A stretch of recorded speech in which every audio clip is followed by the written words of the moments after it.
신약성경 로마서 5장 12절 말씀 한 절 보겠습니다. 로마서 5장 12절입니다.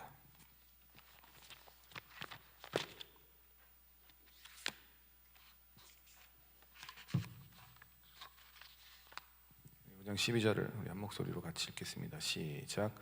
그러므로 한 사람으로 말미암아 죄가 세상에 들어오고 죄로 말미암아 사망이 들어왔나니 이와 같이 모든 사람이 죄를 지었으므로 사망이 모든 사람에게 이르렀느니라. 아멘. 우리 성경을 이렇게 쭉 보다 보면 진실은 진실인데 좀 불편한 내용들이 있습니다. 진리인데요, 불편한 말이라는 겁니다. 그 중에서 우리가 제일 많이 듣는 불편한 진실, 진리는 이런 것인데요, 로마서 3장 23절에 이런 말씀이 있습니다. 로마서 3장 23절입니다. 우리 또 같이 읽겠습니다. 시작. 모든 사람이 죄를 범하였음에 하나님의 영광에 이르지 못하더니. 여기 보면 불편한 마음, 진실은 진실인데 불편한 건 뭐냐면요, 여기 보면 이제 노란 글씨로 되어 있는데 모든 사람이라고 얘기하고 있다는 것입니다. 특정한 어떤 사람이 아니라, 특정한 계층의 사람들이 아니라 모든 사람, 어떤 특정한 집단이든 어떤 특정한 계층이든 모든 사람이 뭐를 했다고 성경은 나오고 있냐면 죄를 범했다고 얘기합니다. 예배할 때 여러분 예배 바른 자세로 예배 드렸으면 좋겠습니다. 휴대폰 사용하지 마시고요. 예배할 때는 바르게 예배하시고, 가정에서 예배 드리는 분도 하나님 앞에 예배 드리기를 바랍니다. 모든 사람이 죄를 범하였다는 건 그러므로 우리 모두가 어쩌면 범죄자라는 얘기인 거죠. 좀 불편한 말인 것 같습니다. 특별히 불신자가 듣기에는 저만은 정말 불편한 말일 수 있죠. 또 오늘 우리 같이 본 로마서 5장 12절도요 이렇게 또 얘기하는데요, 5장 12절 우리 다시 한번 읽겠습니다. 시작. 그러므로 한 사람으로 말미암아 죄가 세상에 들어오고 죄로 말미암아 사망이 들어왔나니 이와 같이 모든 사람이 죄를 지었으므로 사망이 모든 사람에게 이르렀느니라. 똑같이 반복을 합니다. 또 모든 사람이 죄를 지었다고 얘기하고 있고요, 그 죄의 결과로 사망이 찾아왔다, 우리 모두가 죽게 된다라고 얘기하고 있기 때문입니다. 이 말을 우리가 교회를 오래 다니면요, 그런가 보다 그냥 넘어갈 수 있습니다. 그렇지, 우린 죄인이지, 그래서 사망이 찾아오는 거지, 그냥 이렇게 무의식적으로 그냥 받아들여지게 되는 거죠. 어렸을 때부터 계속 들었기 때문입니다. 그러나 한 번도 이런 얘기를 들어보지 않은 불신자의 입장에서 우리가 생각을 한다면 저 말은 어떻게 보면 잘 받아들이기 좀 어려운 말이기도 합니다. 저 같은 경우도요, 주일학교 때 정말 많이 들은 얘기가 뭐냐면요, 넌 죄인이야, 이런 말을 참 많이 들었던 것 같습니다. 죄인이란 걸 하도 많이 들어서 알긴 알겠는데 근데 참 이게 받아들이기가 좀 어려웠습니다. 왜 어렵냐면 세상 사람들은요 이 죄인이라는 말을 보통 이렇게 이해하기 때문입니다. 여기 A라는 사람과 B라는 사람이 있다고 좀 가정을 한번 해볼게요. 그리고 실제로도 정말 이런 일이 있는 경우가 되게 많죠. A라는 사람은 어떤 사람이냐면요, 남을 잘 속여가지고요 거액의 돈을 횡령한 사람입니다. 아주 굉장한 범죄죠. 그리고 굉장히 가벼운 범죄가 아닌 사람입니다. B라는 사람이 있습니다. 실제로 그런 일들이 정말 있는데요, 이 B라는 사람은 배가 정말 너무 고픈 거예요. 그래서 슈퍼에 어느 날 들어가가지고 빵과 우유를 훔친 겁니다. 이것도 죄는 죄죠. 근데 이제 중요한 건 뭐냐면 판결이 나왔는데요, 어떻게 되냐면 A라는 사람은요, 그의 엄청난 거액을 횡령한 사람은 처벌로 2년형을 선고받고요, 슈퍼마켓에서 배가 너무 고파서 빵과 우유를 훔친 이 사람에게 3년형의 선고가 내려졌다고 여러분 생각을 해봅시다. 여러분 이거 공평한 겁니까? 말이 안 되는 거죠. 공정하지 않은 겁니다. 제대로 공정하게 여러분 판결을 한다고 한다면 A라는 사람은 최소한 10년 이상은 살아야 될 거고요, B라는 사람은 솔직히 말해서 이걸 형벌을 내리는 것 자체도 어떻게 보면 좀 그런 문제가 있는 것이죠. 만약 이런 일이 만약에 있다고 한다면 SNS에 난리가 날 겁니다. 이게 말이 되냐, 공정성, 형평성에 말이 되지 않는다라고 막 얘기할 겁니다. 그런데 여러분 교회는 어떤가를 생각해 봤으면 좋겠습니다. 교회라는 곳은요, A라는 사람도 들어오고요, B라는 사람도 들어옵니다. 무거운 죄를 짓고 있는 사람도 있고요, 그렇지 않은 사람도 있죠. 우리 살다 보면 이런 말을 들을 때가 있죠. 저 사람은 정말, 저 형은, 저 누나는 저 법 없이도 정말 살아갈 사람이야, 그런 사람이 있습니다. 정말로 윤리도덕적으로 나무랄 데가 없는 사람에게 이런 말을 하는 겁니다. 근데 그런 사람이요, 교회에 들어오면 그 사람도 뭐가 되는 거죠? 죄인이 된다라는 겁니다. 법 없이도 살아갈 사람이 교회만 들어오면 죄인이 됩니다. 심각한 범죄를 저지른 사람도 교회에 들어오면 역시 또한 죄인이 되는 거죠. 이것이 불편한 것입니다. 그래서 많은 여러분 불신자들 중에요, 한 번도 복음을 접하지 않은 분들은요, 당신은 죄인입니다 라고 하면 굉장히 불편해하면서 내가 왜 죄인이야, 내가 뭔 잘못을 저질렀길래 라고 얘기하는 겁니다. 더 이해가 안 되는 건 바로 이런 성경 때문인데요, 우리 하나님에 대해서 성경은 또 이렇게 묘사하고 있기 때문입니다. 우리 시편 50편 6절도 한번 같이 보겠습니다. 같이 읽겠습니다. 시작. 하늘이 그의 공의를 선포하리니 하나님 그는 심판장이심이로다. 하나님에 대해서 뭐라고 성경은 얘기하고 있냐면요, 시편뿐만 아니라 많은 성경에서 우리 하나님을 공의의 하나님이다라고 얘기합니다. 여러분, 공의가 뭡니까? 선과 악의 유무를 잘 판단해가지고요, 공평하게 판결하는 심판장이기 때문에 공정하고 공평하게 판결하는 것이 공의의 심판장이죠. 우리 하나님이 공의의 하나님이라고 얘기하고 있기 때문입니다. 여러분, 그렇다면 우리가 이해하긴 이런 거죠. 하나님이 선과 악을 잘 이렇게 분별하셔가지고 공평하게 판결한다고 한다면, 여러분, 만약에 우리가요,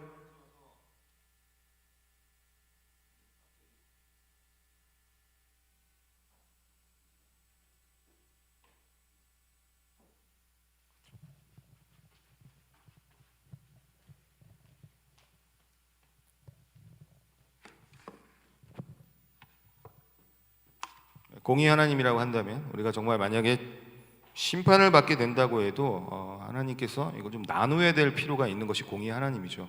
정말 큰 범죄를 저지른 사람들에게는 뭐 지옥에서도 아주 굉장히 뜨거운 지옥불에 떨어지게 하고, 그렇지 않은 사람은 경과를 보고 좀 더 괜찮은 하나님께서 심판을 하신다고 한다면 공의의 하나님이 어쩌면 성립이 될지도 모르겠습니다. 그런데 성경은요, 똑같이 얘기하고 있다라는 것입니다. 많은 죄를 저지른 사람이나 그렇지 않은 사람이나 다 똑같이 하나님 앞에 뭐라고 얘기하고 있다는 거죠? 죄인이다라고 얘기하고 있다는 것입니다.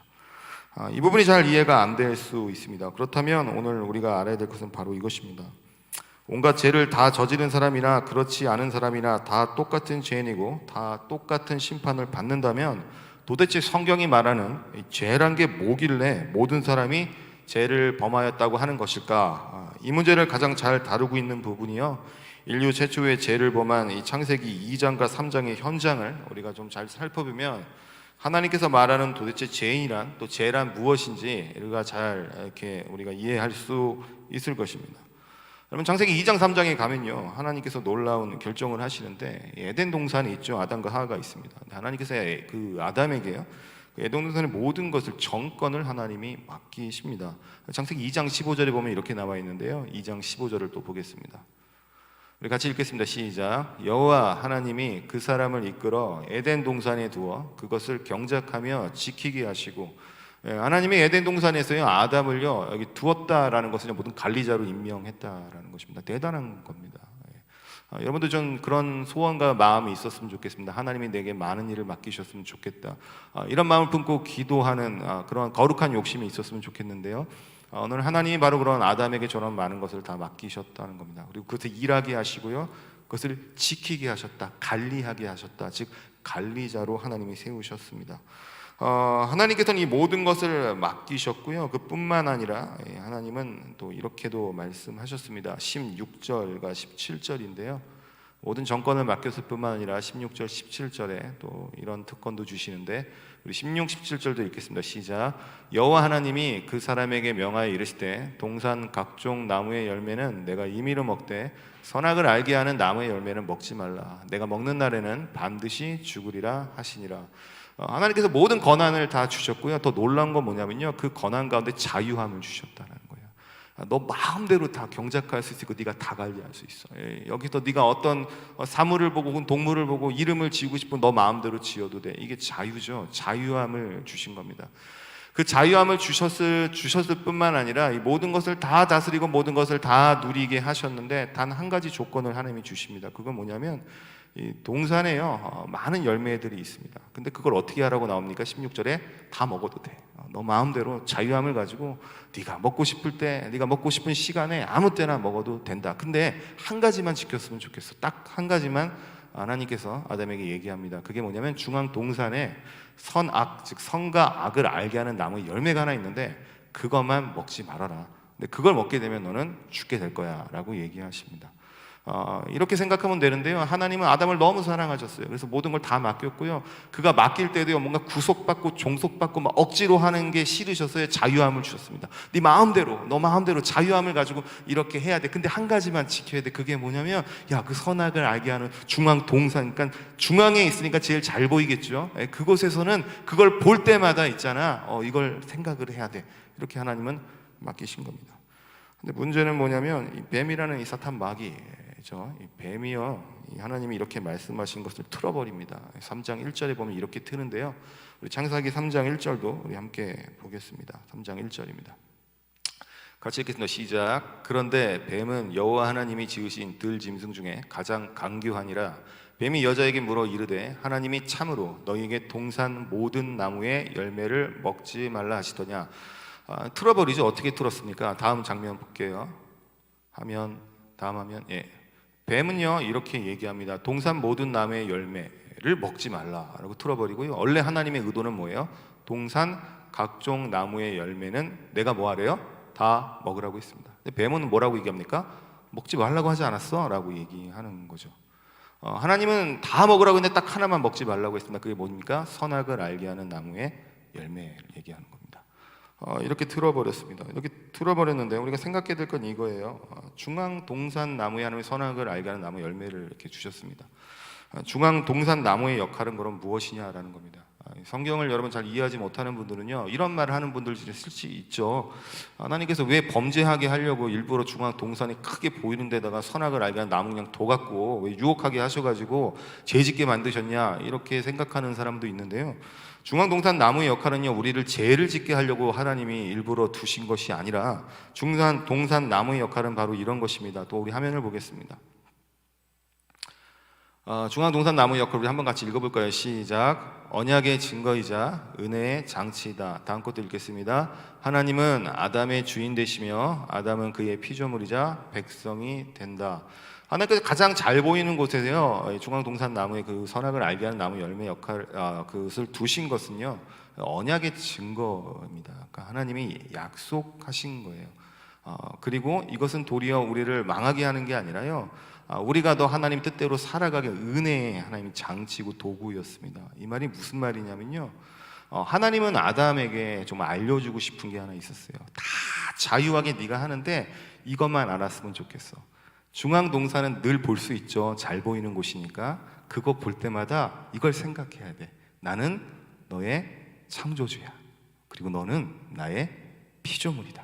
다시 말해서 나는 너의 주인이 되고 너는 나의 피조물이자 백성, 자녀가 된다는 그것만 알아도, 하나님은 중앙동산 나무의 역할을 좀 우리를 죄짓게 만들기 위해서 주신 것이 아니라 그걸 통해서 하나님은 뭐를 원했냐면, 야, 다 너가 자유롭게 해도 되는데 그 자유를 주신 분이 누구인지 알고 했으면 좋겠어 라는 거예요.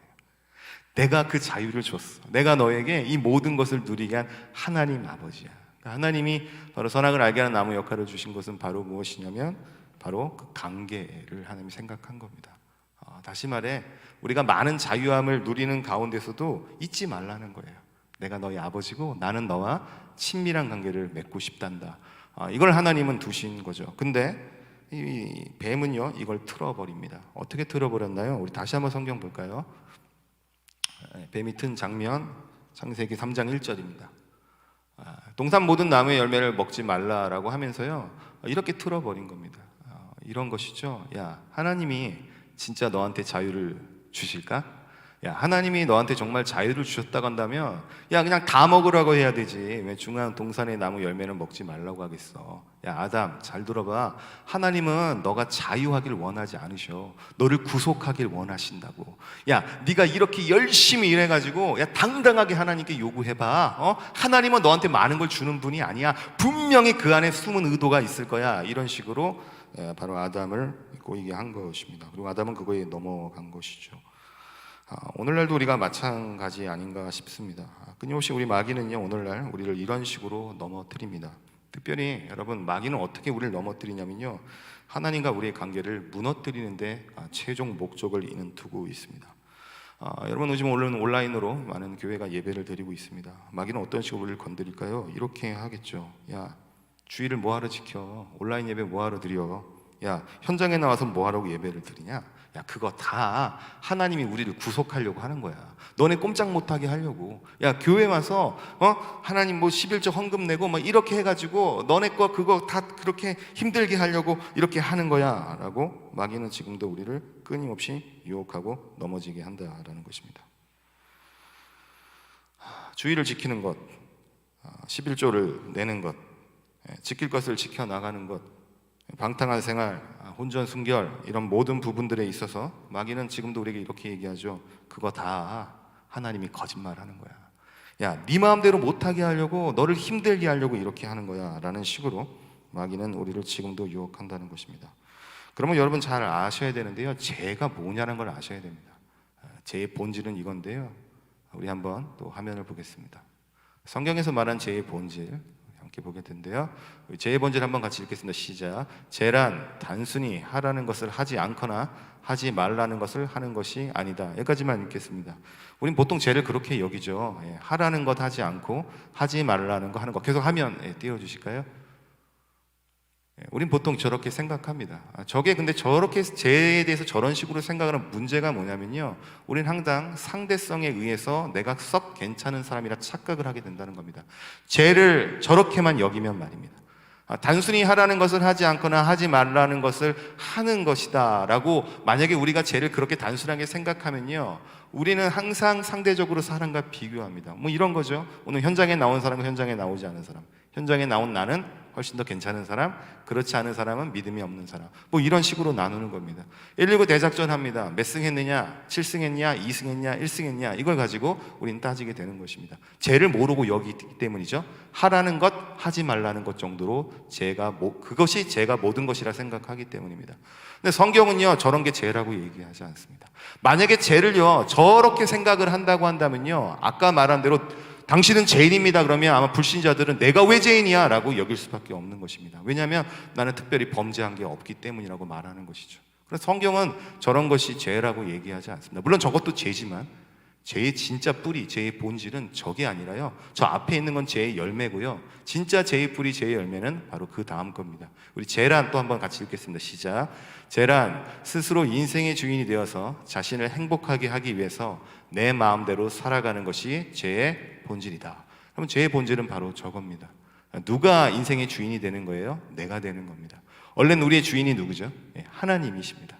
근데 하나님이 주인인데 그 하나님을 우리가 바로 뭔가 밀치는 겁니다. 그리고 내가 주인이 되는 거고, 뭐를 위해 이제 살아가는 존재가 되냐면 하나님의 행복을 위해 살아가는 존재가 아니라 내 행복을 위해 살아가는 존재가 됩니다. 그래서 내 마음대로 모든 것을 결정하고 내 마음대로 선택하고 내 마음대로 모든 걸 하는 것, 그것이 제 본질입니다. 착각하지 말아야 될 건 이겁니다. 내가 오늘 교회 나왔다 해서, 내가 오늘 기도 한번 했다고 해서 내가 정말로 하나님 보시기에 합당한 사람이 되는 것은 아닙니다. 바로 내 마음의 한구석에 주인이 누구냐, 주님은 지금 우리에게 그것을 질문하고 계신 것입니다. 그래서 오늘날 우리는 죄를 저 정도로만 생각하기 때문에 많은 사람들이 자신의 행복을 위해서 오늘도 많이 살아갑니다. 예배를 드린 후에도 자신의 행복만을 위해 살아가죠. 특히 이런 걸 강조하는 부분들은 이 부분을 잘 모르는 건데요, 온라인 오늘 예배 드렸으면 오늘 내 할 것 다 했다라고 생각하고 끝나고 나서 자신의 행복과 자신의 만족을 위해서 온갖 범죄, 온갖 또 잘못된 것들, 행동들을 하는 분들도요, 죄를 저 정도로만 여기기 때문입니다. 그래서 많은 사람들이 바로 자신의 행복을 위해서, 스스로의 기쁨을 위해서 오늘날도 살아가고 있을지 모르겠습니다. 특별히 불신자들은 더욱더 그렇겠죠. 그런데 오늘 말씀을 잘 살펴봤으면 좋겠습니다. 오늘 로마서가 강조하고 있는 이 죄에 대해서, 오늘 로마서에서 바울이 강조하는 죄는 우리의 지금 죄악된, 오염된 상태보다요, 이 죄로 말미암은 불행한 결과, 절망스러운 결과에 대해서 얘기하고 있기 때문입니다. 로마서 5장 15절을 우리 한번 보겠습니다. 로마서 5장 17절을 한번 보겠습니다. 로마서 5장 17절입니다. 우리 같이 읽겠습니다. 시작. 한 사람의 범죄로 말미암아 사망이 그 한 사람을 통하여 왕노릇하였은즉, 여기까지만 읽겠습니다. 이 로마서가 강조하는 이 죄 있잖아요. 이 죄는요, 지금 우리의 오염된 상태야. 네가 지금 그런 상태야. 네가 스스로 주인이 되었어. 뭐 이런 걸 강조하기보다는요, 바울이 정말 강조하고 싶은 건 바로 내가 주인이 되어서 내가 계속 나의 행복을 위해서 살아가는 사람의 최후에 대해서 얘기하고 있는 겁니다. 결과에 대해서 얘기하는데요, 좀 재밌는 표현이 바로 이겁니다. 한 사람의 범죄로 말미암아 뭐가 찾아왔대요? 사망, 죽음이 찾아옵니다. 근데 그 사망이요, 무슨 노릇을 하냐면요, 왕 노릇한다고 나옵니다. 여러분 잘 생각해 보십시오. 여러분, 내가 죄인인 걸 모르는 사람, 내가 죄인임을 인정하지 않는 사람은 누가 스스로 왕이 되고 주인이 된다고 했죠? 내가 주인이 되고 내가 왕이 됩니다. 내 행복을 위해서, 내 기쁨을 위해서 평생을 살아가는 거예요. 교회를 다닌다 해도 결국은 나의 결정적인 순간엔 나의 행복, 나의 기쁨을 위해 살아가는 사람입니다. 누가 왕입니까? 내가 왕이었어요. 그래서 많은 사람들이 자신이 왕이 돼서 자신의 마음대로 평생을 살아갈지 모르겠습니다. 근데 여러분, 내가 왕이었는데 뭔지 잘 보시면 그 왕이요, 이제 바뀌게 됩니다. 나에서 누구로 바뀌게 되냐면요, 사망이 왕 노릇할 날이 곧 온다라는 겁니다. 여러분, 주인, 왕이라는 게 뭡니까? 내가 결정한 대로, 내가 통치하고 내가 원하는 대로 하는 것인데요, 그 통치자가 바뀐다는 겁니다. 나에서 누구로요? 죽음으로요, 사망으로 바뀌게 됩니다. 왕 노릇한다는 얘기가 바로 이것입니다. 왕은요, 어떤 권세를 가지고 있죠? 통치하는 권세를 갖고 있어요. 사망이 찾아오면요, 이 사망의 법이 얼마나 강력하냐면 저 사망의 법에서요, 나는 아니야 하고 그것을 뛰쳐나갈 수 있는 사람이 한 명도 없다는 겁니다. 죽음의 순간이 오면요, 죽음을 거부할 수 있는 사람이 단 한 명도 없다는 겁니다. 내 기쁨을 위해서 정말 많은 것을 이룬 사람들이 있겠죠. 나의 행복을 위해서 정말 명문대 들어가고 좋은 회사 들어가고 정말 아들 딸 낳고 좋은 집에서 평생을 나의 행복을 위해 살다가 결정적인 순간에 그 왕이 바뀐다는 것입니다. 나에서 누구로요? 죽음으로입니다. 근데 죽음을 우리가 거부할 수 있는 사람이 아무도 없다라는 것을 오늘 성경은 얘기합니다.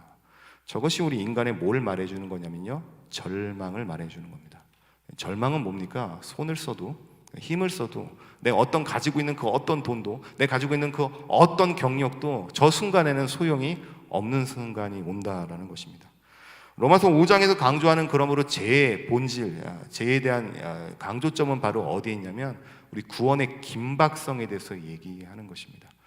이웃초청 축제를 우리가 앞두고 있는데요, 이것도 마찬가지입니다.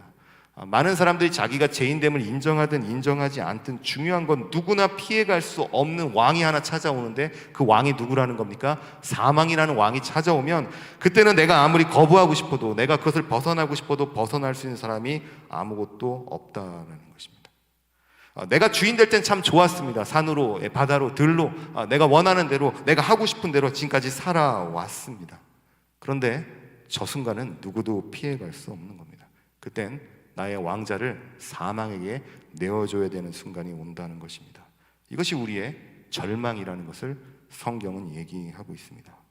근데 놀라운 건 이 절망의 문제를 해결할 방법을 오늘 로마서는 또 해결책을 얘기하고 있는데요, 우리 사망의 절망의 문제를 해결하는 방법, 로마서 5장 17절 하반부는 또 이렇게 얘기하고 있죠. 우리 로마서 5장 17절입니다. 우리 다시 한번 처음부터 읽겠습니다. 시작. 한 사람의 범죄로 말미암아 사망이 그 한 사람을 통하여 왕 노릇하였은즉 더욱 은혜와 의의 선물을 넘치게 받는 자들은 한 분 예수 그리스도를 통하여 생명 안에서 왕 노릇하리로다. 아멘. 여러분, 왕이 이제 바뀌게 되는 또 일이 벌어집니다. 그것이 누굽니까? 예수 그리스도입니다. 예수 그리스도가 이제 무슨 역할을 한다고 얘기합니까? 내가 너희 다시 왕이 되겠다고 얘기하십니다. 원래 누가 왕이었죠? 내가 왕이었죠. 죄가 그겁니다. 죄의 본질이 뭐예요? 하나님을 떠난 겁니다. 내 마음대로 사는 겁니다. 내가 주인이 되는 거죠. 그러나 사망이 찾아오게 되는데 다시 주님께서 그 해결책으로 예수 그리스도를 하나님께서 보내주십니다. 그러니까 하나님이 이 문제를 해결하기 위해서 뭐 하신 것입니까? 바로 우리를 위해서 엄청난 희생, 십자가를 지신 것이죠. 생각해보면 이겁니다. 여기 단어를 보게 되면요, 이런 단어가 있죠. 더욱 은혜와라는 것입니다. 우리 입장에서는 은혜입니다. 우리가 한 게 아무것도 없기 때문입니다. 그러나 예수 그리스도의 입장에서는 은혜가 아니죠. 뭡니까? 엄청난 대가를 치르신 겁니다. 엄청난 희생을 하신 거죠. 자신의 모든 것을 내어주신 거기 때문입니다. 우리 입장엔 너무 쉬운 것이지만 하나님 입장에선 모든 것을 다 내어주신 희생과 대가 지불이 있었습니다. 그 대가 지불이 있었기 때문에 이제는 누가 우리에게 왕노릇하냐면 사망이나 여러분 율법이나 우리를 계속해서 죄 범죄하게 만드는 죄가 우리를 왕노릇하는 게 아니라요, 이제는 누가 우리의 왕이 되시냐? 바로 생명의 법이신 예수 그리스도가 우리의 왕노릇하신다는 겁니다. 여러분, 그 왕은요, 아까 제가 창세기 아담에게 하나님 원하셨던 그거와 같습니다. 하나님은 우리가 뭐 하기를 원하시냐면요, 자유하기를 원하세요. 그래서 자유를 주셨어요. 근데 여러분, 자유가 진짜 자유가 되기 위해서는요, 그 하나님께서 우리에게 지키라고 하는 그 관계를 유지할 때 진짜 자유가 임한다는 겁니다. 쉽게 말해 이런 거예요. 부모님이 정말 좋은 부모님이 있는데 요즘 세상이 험악하잖아요. 딸이 하나 있는 겁니다. 딸이 너무 이쁜 겁니다. 그래서 딸한테 이렇게 얘기한 거예요. 야, 딸아, 너가 공부를 좀 못해도 괜찮고 좋은 대학을 가지 못해도 좋은데 말이야. 근데 한 가지만 있잖아. 너가 하고 싶은 대로 하는 거 다 내가 시켜줄 텐데 한 가지만 약속해주고 지켜줬으면 좋겠어. 그건 뭐냐면, 야, 너가 살아가는 데 있어서 밤 11시가 되면 항상 이 아빠한테 전화를 해줘라고 얘기합니다. 뭘 얘기하는 거예요? 야, 다른 거 너 마음대로 다 할 수 있어도 아빠와 너 딸과의 관계만은 우리 잊지 말자. 그 관계를 유지하기 위해서 전화하라는 겁니다. 딸이 처음엔 잘 지켰습니다. 근데 어느 순간부터 지키지 않습니다. 아빠가 뭔데 내 인생에 간섭해. 자유함을 줬는데도 불구하고 간섭한다고 얘기하면서 통치를 거부하기 시작합니다. 어떤 문제가 생길까요?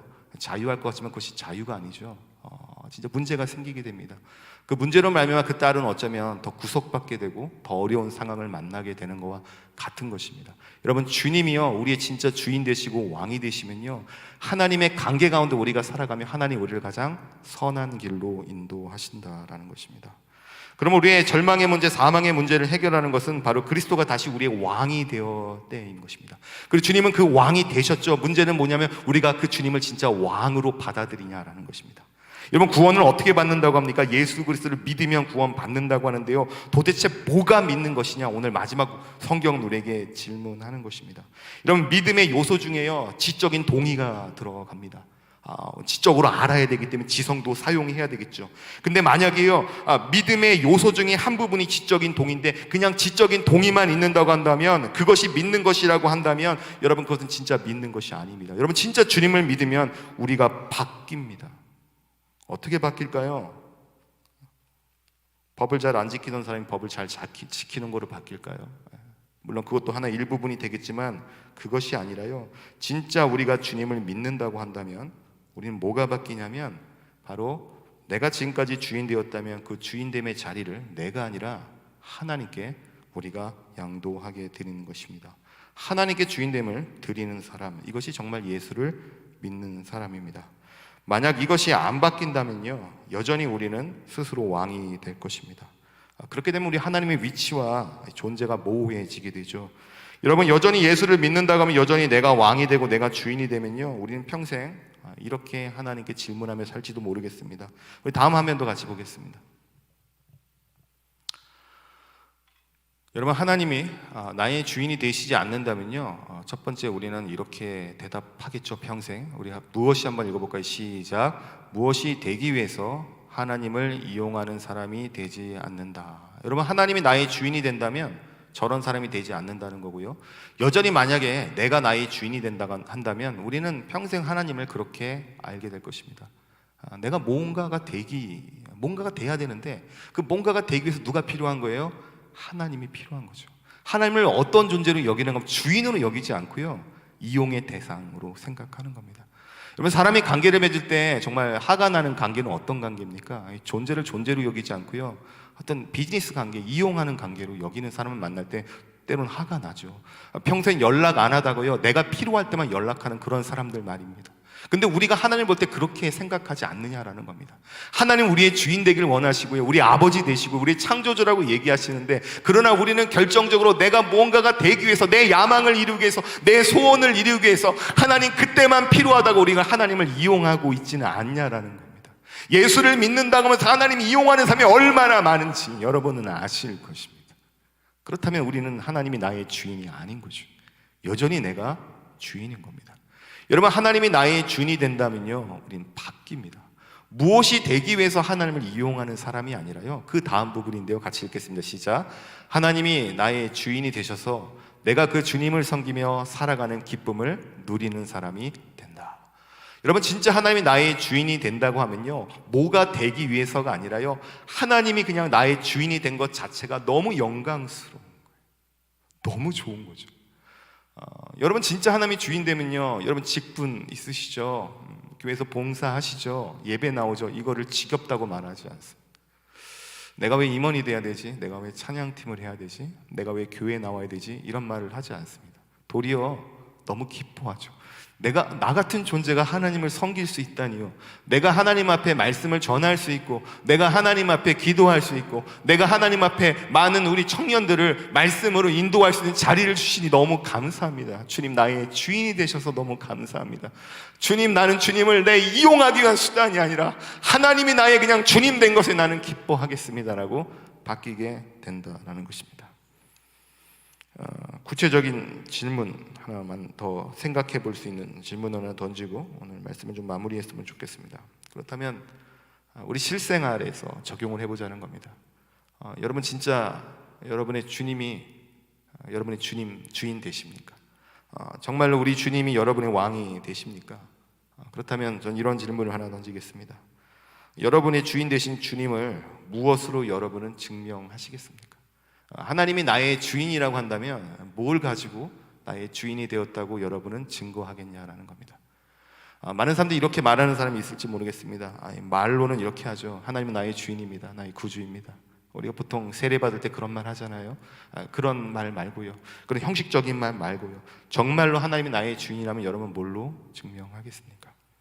저는 어려운 얘기 안 하고요, 간단한 얘기를 좀 해보겠습니다. 주일은요, 주일이라고 하는 말이 왜 주일입니까? 로드스데이죠. 주님의 날입니다. 코로나가 있든 코로나가 없든, 재난이 있든 재해가 있든, 어떤 상황이든, 내가 바쁘든 내가 어떤 상황이 있든 간에 그날은 주님의 날이죠. 로드스데이, 주님의 날이라는 건 우리 주님이 그날의 주인이라는 겁니다. 그날은 우리를 속박하고 우리를 구속하려고 하나님 우리를 부르시는 것이 아니라요, 우리 하나님 우리를 너무 보고 싶어 하십니다. 우리 주님이 여러분을 너무 보고 싶어 하시고, 우리 주님이 여러분과 관계를 맺고 싶어 하시는 날입니다. 그래서 예배하는 거죠. 그래서 찬양할 때 힘이 생기는 거고요, 기도할 때 능력이 생기는 거고요, 우리가 잠깐 셀모임을 하면서 말씀을 나눌 때 눈물이 나는 거고요, 하나님께 회개할 마음이 안 생기더라도 같이 예배할 때 회개할 마음이 생기는 것입니다. 주님의 날이기 때문입니다. 근데 주님의 날은 주님이 우리를 너무 보고 싶어하는 날입니다. 여러분, 주님이 나의 주님을 증명 어떻게 하시겠습니까? 저는 지킴으로, 순종함으로 저는 이것을 증명할 수 있다고 생각합니다. 무슨 일이 있어도, 어떤 상황에도, 하다못해 교회를 못 나오는 상황이라 해도, 내가 온라인으로 예배 드린다 할지라도 그것을 바르게 여러분이 드린다고 한다면 정말 저 사람의 주인이 하나님이구나 라고 알 수 있겠죠. 민감한 문제인데요, 11조도 마찬가지입니다. 11조는 여러분 교회 자랑하게 내는 것이 아닙니다. 누군가에 보이기 위해서 내가 이 정도 수입이 있다는 것을 누군가 드러내기 위함도 아니고요, 하나님 내가 이렇게 11조 많이 냈으니까 내게 복 주시옵소서는 비즈니스 관계로 내는 것도 아닙니다. 11조 성경에 나온 원리 그대로 하나님이 우리의 주인임을 증명하는 하나의 수단입니다. 그 이상도 그 이하도 아니죠. 하나님이 나에게 직업을 주셨고, 내가 일할 수 있는 권리를 주셨고, 내게 건강을 주셨습니다. 나의 모든 생명, 내가 일할 수 있는 모든 것, 팔다리가 있는 것 다, 모든 소유는 주님께 있습니다. 주님은 나의 창조주 되시기 때문입니다 라는 것입니다. 그래서 10분의 1을 떼어서 주님께 드리는 것, 그 자체로 나의 주인이 누구라는 걸 드러낼 수 있습니까? 하나님인 걸 드러낼 수 있죠. 여러분, 내가 수입이 없다 할지라도 하나님께 내가 주인인 걸 아는 사람은 제일 먼저 그것을 떼어둡니다. 다른 것을 쓰기 전에 내가 먼저 하나님 걸 구별하는 사람입니다. 이것이 주님을 나의 주인으로 섬기는 사람입니다. 또 마찬가지로 밖에 나가서도 마찬가지입니다. 세상의 문화가 강력합니다.